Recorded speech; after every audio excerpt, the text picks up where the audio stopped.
Hey guys, what's up? Today we're doing a tutorial on how to making better levels in Geometry Dash.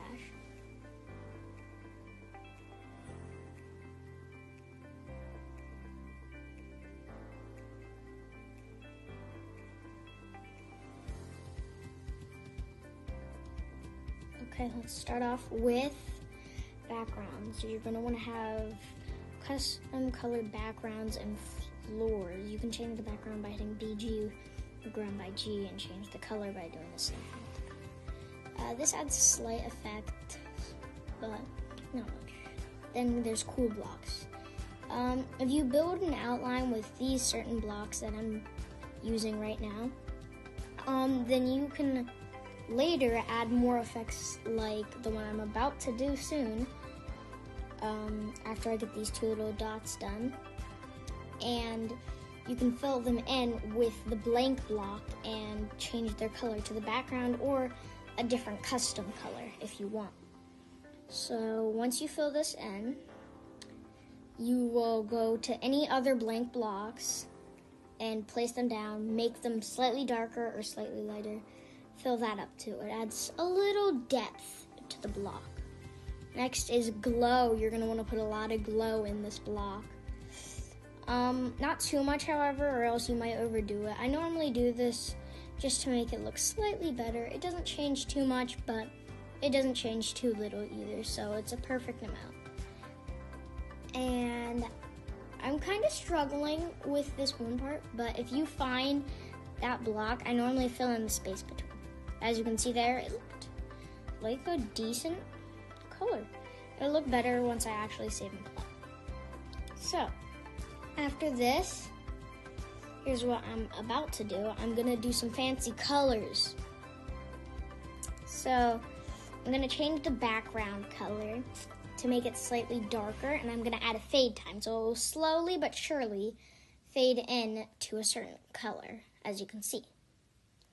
I'm doing this with the ground and the actual background itself.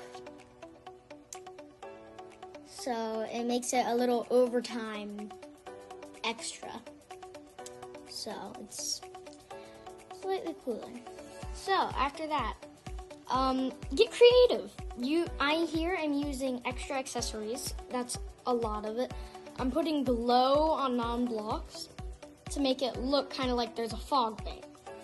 I actually got this idea from the Poison Gauntlet and Geometry Dash. They kind of do a lot of black glow. And then I'm gonna use blank block to fill in this one spot, so it looks cleaner than the actual glow would be in that spot. This whole making level thing is kind of new to me. I just kind of do it, and I like to have fun with my levels. So these levels are not near some of the best on Earth, not even close. But I like to say that myself. They aren't too bad. So I'm almost finished the glow. I'm gonna add a kind of curve there to make it so it ends eventually. As you may have saw, I did this technique in the beginning too.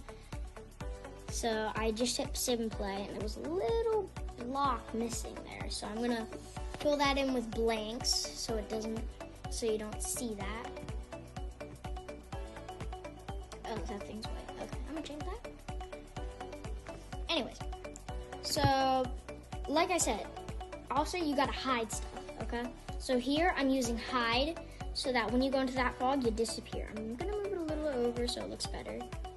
At the end of the fog, show, and then I'm gonna sneak something here, okay? I'm gonna make it so it enables the dash effect. It will look slightly different in Save and Play. 70% new best. But it'll look like that so far. So next, I'm gonna add some more extra accessories.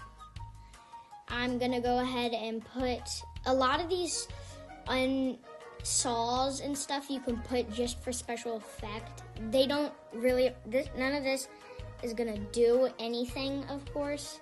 It's just there to kind of be there, you know? but I'm gonna add a lot of these saws. I love these saw special effects.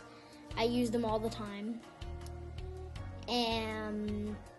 But also, there's in the orb thing, there's some you can use there, and glow, and the chains. I use a lot, okay? So I just put an actual saw thing there. And then I'm using that shining thing. I really like doing that because it kind of looks like it's glowing. I'm adding some chains. I'm spreading them out because if they're too clamped together, it kind of just removes the special effect, you could say. And you don't want that. So pretty much, I'm almost done here, but I'm gonna add some blocks here. Never use the original block or just the original all covered brick. No, this is not the final product. I still got a little more to add, but so far, if you ask me, it looks pretty decent. You want to have everywhere covered, okay? So triggers are very useful in this. I'm going to use some of these blocks here to just spread out. I'm changing the group, and you'll see why. The group, I'm going to input an alpha trigger later. You might think, well, why would you make that invisible? Then they're useless. You'll see. If you know already, then yeah. So I may have gotten one block off here, so I'm just going to use one of these and move it a bit. So now it looks like that's blocking it off. So now all that group 1, I'm going to put down an alpha trigger now. Move it outside the map, target group ID 1, opacity a little less, and add that little just pop there, you could say. Next, we're going to use dramatic changes. So for Pulse will make every block ID, I'm changing it to group, of 2, that red color for that one. I'm going to now do color change as well after I make everything group ID 2. So that's what it'll look like after you pass the Pulse. So there is a difference, as you can definitely tell. Now we're going to do the same thing with the background. Normally, you'll find where the Pulse ends for when the hold ends, and then put some color things that change it back to normal there. But I think this is all I'm going to do here. I'm going to add a shake, and that's it. All right, this is the finished product. Don't forget to like and subscribe for part 2. Bye!